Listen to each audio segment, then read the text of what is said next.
Hi everybody, I'm Malika from Luminary, and today I'm with Desarae Dee as part of the UMOJA celebration series, where we're creating space for Black artists to share their talents, stories, and opinions. So how are you doing today? I'm doing good. I'm surviving. I'm alive and thriving. How are Yes, you? I'm doing well. Same. You look amazing. You're like so Thank bright you. in that space, and I love Thank you. the backdrop. But Thank yeah, you. so I wanted to start off by asking you, like, when did you start doing music? When did you start playing keys, piano, and that kind of stuff? So my musical journey has been very interesting. I got into music at a young age. I was about 6 years old when I started playing. And of course, the major motivators were my parents. My dad's a musician. He sings, he plays guitar. He was part of a group back in the 80s. And they would travel to different churches and perform and whatnot. So he was one of the major motivators. And then my mom, she's always wanted to do music. So she wanted, or they wanted one of their children to get involved in music in some aspect. And my brother just doesn't care about music. He's a gamer. So that was put on me at the age of 6. I had a teacher for a couple of years, and then she went off to university, and then my parents put me in a music school, and that's where everything kind of went downhill. The first couple of years was rough because I went through so many different teachers, and it wasn't until I was almost 9 years old where I actually got a teacher who not only, you know, understood the gift that I had, but she also cared about my life outside of music. I found that I wasn't able to connect with the other teachers because it was just piano, piano, piano, piano. They never really cared to understand who Desarae was out of music. But this teacher in particular really made that connection and took the time to build a relationship with me outside of just being my music teacher, right? So I stayed with her for 12 years. And then she went on maternity leave, and then I went off to university, continued my studies in music with an emphasis on jazz piano. I was classically trained, and I would write music growing up, especially in high school. And I always wanted to know, like, what are these chords called? Because I never learned them in school. So I went to university, learned all that stuff.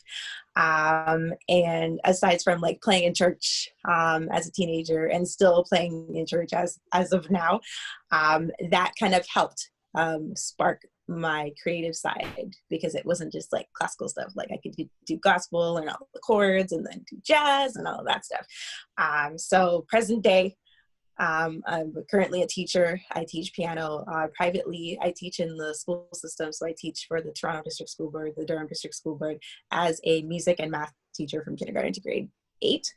And then, of course, I've been an artist for the past 7 years. Actually, this year is my 7-year anniversary. So, yeah. One thing that you mentioned in there that's really important, I think, is having that mentor that kind of understands that music is more than just what's on the paper or what's on the keys. It's kind of like it's you, it's your life, it's the stories you want to tell and the experiences that you want to share. So I'm so glad that you had that experience with somebody who was able to make you feel that way, because now we have the Desarae Dee who's able to share that with us. So Yeah. that's so amazing. And I know you talked about kind of like your influence being your parents as musicians, but who would you say would be like your external inspirations musically? Well, I mean, I credit just my style to 4 individuals in particular. Number one, Chopin. So obviously I'm classically trained, and Chopin was one of those composers that I really took, like I cling to him a lot because I love chords. And a lot of his music, or a lot of the music that I played, had a lot of these complex chords, and that really inspired me. And then, of course, going to learning jazz in school, Oscar Peterson. Um, he has huge hands, and it's funny. As a piano player, I've gotten, from most people, they never think that that's what I do because my hands are super small. But Oscar Peterson had the ability to stretch very far on the piano. And as a piano player, I've developed somewhat of a similar stretch where I can stretch almost 12 keys in one hand. Wow. So, Yeah. and that's something, of course, I've worked on, and just by doing like piano exercises and stuff like that. So he was a major influence for that ability to being able to stretch and using that in my playing.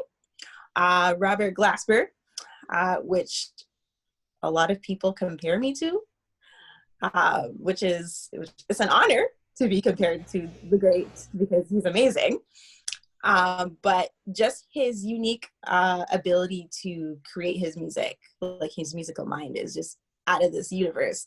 So there's that. And then of course Alicia Keys, who was my, I wouldn't say she was my idol or anything, but she was kind of like a really huge influence in my life, because she allowed me to see that it was possible to be a Black female instrumentalist and be successful. And there aren't a lot of us out there, especially in Canada. Like, who else do you know is a keyboard player who does instrumental music? I haven't heard of it. I haven't seen it. So she was a huge motivator in me even going in that direction, because it wasn't something that I've seen.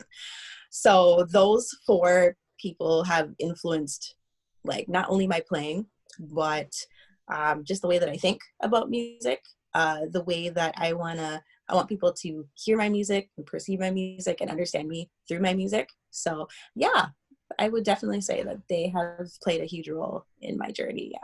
Yeah, thank you for that like detailed response, because oftentimes like you hear inspirations and it's kind of like very broad, but I love how you like picked out specific things from each artist and what that did for you, because that's really important too. Like they can inspire you in one way, not the other. So thank you for sharing that. Of course. And then you also mentioned yeah, like being a Black female instrumentalist. And so you were the only instrumentalist kind of like part of this celebration series. And I was so excited when you wanted to take a part, because I just wanted to know from your perspective what the music industry looks like for you as an instrumentalist. Well, first of all, it's difficult being an instrumentalist in the industry, especially in Canada, because it's not something that you normally see. You always see like vocalists, rappers, groups and stuff. I was the one who took the road less traveled. And that's basically my life. I tend to take the road less traveled and the road of difference, and not trying to attach myself to what's normal and what is popular. I figured, let's try something different. I'm so used to seeing the same, I'm tired of seeing the same things over and over and over again. And I've always, even growing up, wondering like, okay, we see singers, we see rappers, but what else is out there in the industry, right? Is it just about the singers? Is it just about the rappers? Is it just about the groups? Like, I need to see some difference. So for me as an artist, that was definitely something that I wanted to make sure that I presented something different. Like, I didn't want to sound like everybody else. I didn't want to sound like your average jazz musician or your average gospel musician. I wanted to have a different sound. And the thing about my sound is it's like I combine a lot of genres. I have the ability to do that, but I also have a way of thinking about music that most people don't. So I've also like made sure that there's a sticking point in my music. Aside from the journey being rough, I've had many successes. I've played for numerous Toronto artists. I had the ability to play for artists in the United States, and being a musical director. I remember working with Sean C. Johnson. He's a gospel neo-soul vocalist. And that was the first time I've ever MD for an artist outside of Canada. And that was huge for me. And I have to admit, it was very nerve-wracking because, first of all, I had to put the band together. And I decided to put an all-female band together. So I got a female drummer and a female bass player. And then, of course, it was me. But the one thing that I learned from that experience is that I took the time to build that relationship with the artist. And relationships are so important in the industry. Like, relationships will get you very far, not just talent alone. And that's the thing that a lot of people think, that they can get through the industry on just based on their talent, and that's it. Like, you have to understand that it's the relationships, is how you treat people. Like, people look at that kind of thing in the industry. How do you treat people? How do you treat other artists? How do you speak to other artists? Do you build relationships? Do you take the time to get to know people? Because if you build those connections will lead to other connections, which will lead to other successes. And a lot of the opportunities that I've had is because I treat people well. You know, I'm not cocky. Like, I do music because I love it. I'm passionate about it. I want to make sure people are inspired by what I do. I don't care for the money, care for fame. I don't care for any of that stuff. As long as somebody out there is inspired by what I'm doing, that's the most important thing. But a lot of the opportunities that I've gotten is because not just on my talent, like the way I present myself on social media, the way that I talk to people, the way that I speak to people. I respect people. Like, that has gotten me very far. And also just being really consistent.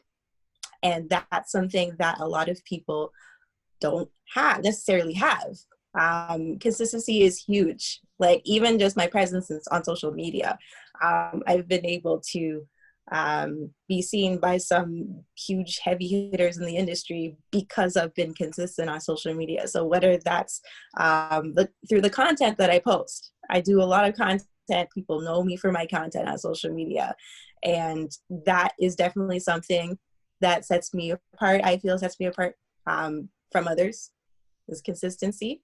Yeah, I may not be, you know, like a singer, or like the top singer or the top rapper, but I've used my platform in that way so that I can make those connections in the industry. Yeah, talking about music, can you tell us about the creative process behind your project, Moments of Christmas? Oh man, I enjoyed putting that project together. Originally, the project was supposed to be a EP, like a 6-song EP. But I decided to split it up into just because, you know, everybody's expecting like some sort of Christmas project with like multiple songs. Like, they're not expecting a part 1 and a part 2. So when I made the decision to make it a part 1 and a part 2, people were like, oh, okay, it's a part 1, part 2 project. I'm like, yep. So I had 3 songs that I did on this project, and then I'm releasing part 2 this year in December, with some surprises that people, guys will find out about it later on. But the process behind that, I had a majority of those songs written last year.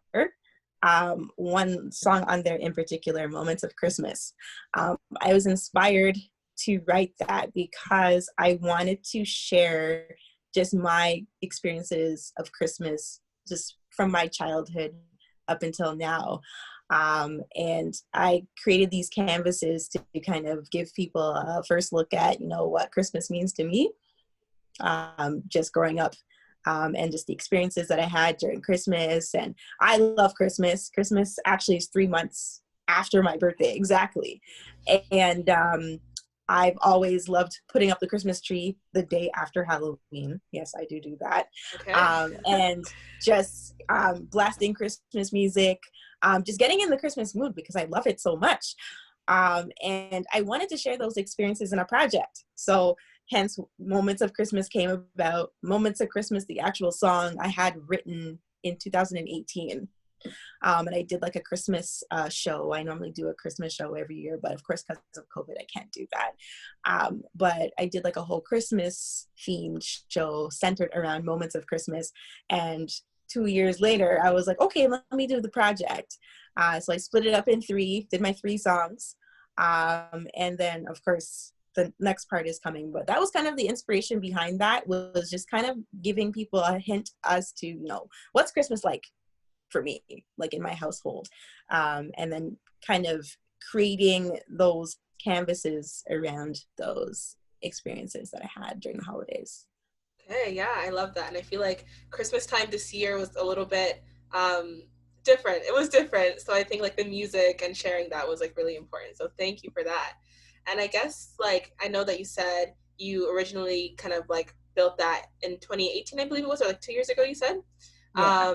So kind of like thinking of how that project would have come about, how has it changed for you now? Like, how is your process creating change now, being stuck indoors, kind of, I guess, not being in school all the time or not being able to travel to play? So how has that changed your process? You know what? My creative process has definitely changed 1,000%, because people know me to be like a workaholic and a grindaholic, and I'm always going. I'm always putting out content, especially like on social media. I'm always putting out something every single day. And to the point where like it was very detrimental to me. My health was affected. Like I wasn't giving myself the breathing space that I needed to. And actually during 2020, before COVID-19 hit, I was working on a producing series called Daily Vibes, and I was producing 3 songs a week. So, and this started in January. And as soon as the pandemic hit, I was forced to change my schedule and be like, okay, I'm going to be stuck indoors. I don't have to go as hard as I normally do and like I used to. Because I just felt like I do a lot of work just to keep myself busy. But I learned a lot about myself just by doing all that work, what I was like neglecting, like just on a personal level. And those things coming to light in 2020 and me having to change the way that I worked. And when I did that, my creativity shifted big time. Like I wrote some of my best stuff last year because I changed my schedule around. I made time for myself. I gave myself that breathing space that I needed. I gave myself that mental space that I needed that I wasn't giving myself. And like to the point where near the end of 2020, I kind of had a mini drought because I was going so hard and creating all this music in the first half of the year to the point where I had a burning out point, and I had to step away from music for like a month and just get back to, you know, being me and being human and not always needing to work all the time, but understanding that, okay, it's like work is not as important as like your health and just taking care of you and just making sure like mentally and emotionally and physically that I was good. So I had to take that time. And honestly, I encourage musicians, artists to do that, because, you know, we're so fixated on giving our audience like the best of us and putting out work, but we really can't do that if we're not treating ourselves the best. You know, taking the time for ourselves and getting right so that we can give our best to our viewers. So COVID-19 really showed me that I can slow down. I don't have to do so much work. I had to cut back on a lot of content that I was putting out. Don't get me wrong, I love creating content. I love giving people new things. But it came to a point where even at the end of 2020, where I had to think, okay, what's really more important in content wise that I need to put out? Like, what is selling? What are people gravitating to the most? So I had to make some cuts and just really focus on the content that's actually selling. So a lot of the content that I post, so my Cover Tuesday series, like that's always been popular. I've been doing that for the past 4 years. So I'm not stopping that. And then as of recent, I've been doing covers and arrangements. So I've been taking songs from different artists and rearranging them and then posting them. But of course, you know, Instagram has reels now. So I've really been tapping into the reels and teaching myself how to create an arrangement in 30 seconds. Because normally my arrangements are much longer. Like I would arrange a 3-minute song or a 4-minute song, but it's forcing me to now learn the skill of, now I have to do it in 30 seconds. So now I have to be selective with, okay, which part of the song do I want to share? So normally choruses are 30 seconds. So normally I go for the chorus, or if it has like a pre-chorus and the chorus, I take that section of it. And then now I'm forced to come up with an arrangement in 30 seconds. And I'm like, okay, I can't do this like I normally would in my, like if I were to do a full song. So it's forcing me to actually learn that skill. And it's been pretty successful. I mean, the arrangements are doing really well on social media, and I don't feel so much heaviness because I've narrowed down my content so that after I do it, I feel good because it's like, okay, I don't have to stress about, oh, I have to do this and I have to do this and I have to do this. Because that's how I was in 2020, where I had to put out this on Monday, this on Tuesday, this on Wednesday, this on Thursday, where now I've literally chosen 3 days out of the week to post content, and that's it. Like the rest of the week is for me, to connect with myself. And if somebody reaches out to collab, it's not like, oh my God, I have to make room for this person in my schedule. Like my schedule is a lot more open so that I can do this. So honestly, I'm grateful for COVID-19. I mean, it's not a nice disease.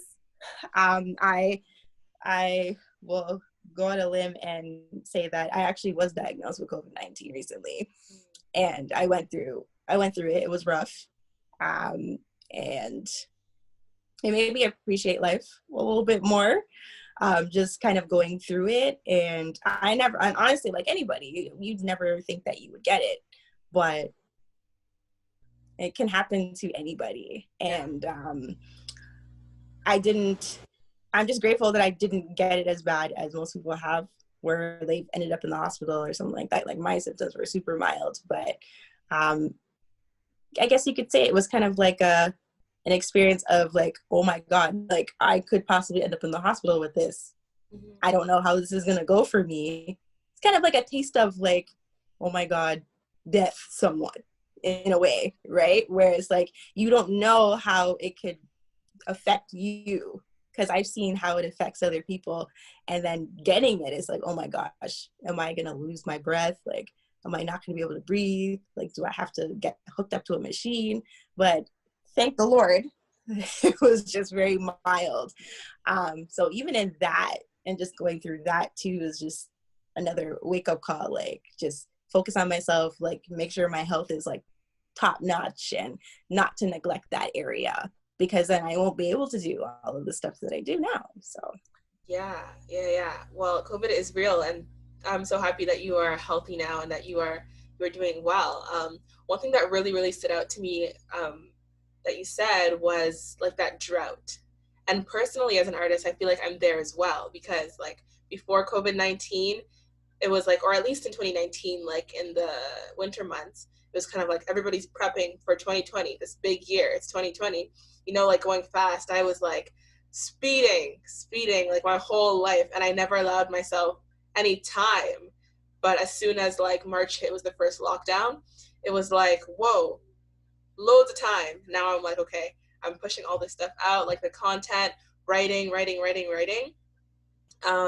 But yeah, that's super real. Like I think for me, like, there's a drought now because I created so much. But also with that drought, I feel like now I can focus more on like the technical side, like now producing, recording, releasing, publishing, all that other stuff that music comes with, you know? Next, I would ask, what's next for you in music, or just like personally, and where can we find your stuff, your Instagram? You talked about the reels and the videos. I'm sure people are going to go check them out now. So yeah, where can we find you? Well, I'm definitely going to be putting out a lot more music. I've been encouraged by friends that I need to put out more stuff, apparently. So I didn't put out enough material, like in terms of like Spotify and Apple Music and all of that stuff. And that's the plan. I mean, I'm sitting on a bunch of stuff right now. And for me, like, I'm a strategic person when it comes to music, like releasing my music. And I guess I haven't put out as much because I had other things that I was doing as well too. So like, not only am I an artist, I'm a teacher and I'm a content creator. So it's like, I have to do other things outside of putting out music. But I think now that I'm not doing as much as I normally am, I can now actually put out more music. So definitely we'll be seeing some new music coming very soon. And I'm going to try to put out a lot more this year than I have in past years. And then of course I have Cover Tuesdays right now, Cover Tuesdays duo, that's new, that I started at the beginning of this month. So I'm doing a duet cover series with another artist for the entire year. So it's still getting posted every single Tuesday. It's Oh, just wow. now it's a duo. I love Yeah. that. So I have that going on. And then of course I got the arrangements that I've been doing. And then of course social media, Facebook and Instagram, but I'm the most active on Instagram. All of my stuff is on there, and of course you can watch my reels, because that's all I use now is the reels. Like I don't even post regular videos anymore because I get more views on the reels. Yeah. So that, and then of course YouTube. So all of the full Cover Tuesdays videos will be posted on YouTube, because obviously reels only gives you 30 seconds. Mm-hmm. So if you want to watch the full videos, you can go on my YouTube page, just type in Desarae Dee on YouTube, Facebook Desarae Dee Music, Instagram Desarae Dee Music. If you want to connect on a business level, I have LinkedIn, Desarae Dee. Everywhere Desarae Dee Music, basically. You can listen to all of my entire catalog is on all music outlets, Spotify, Apple Music, SoundCloud. And then you can go on my website, DesaraeDeeMusic.com as well. Thank you so, so much for being a part of this and joining us and sharing a little bit of you with our audience. We're so grateful to have you on here. And yeah, thank you so much and have a great day.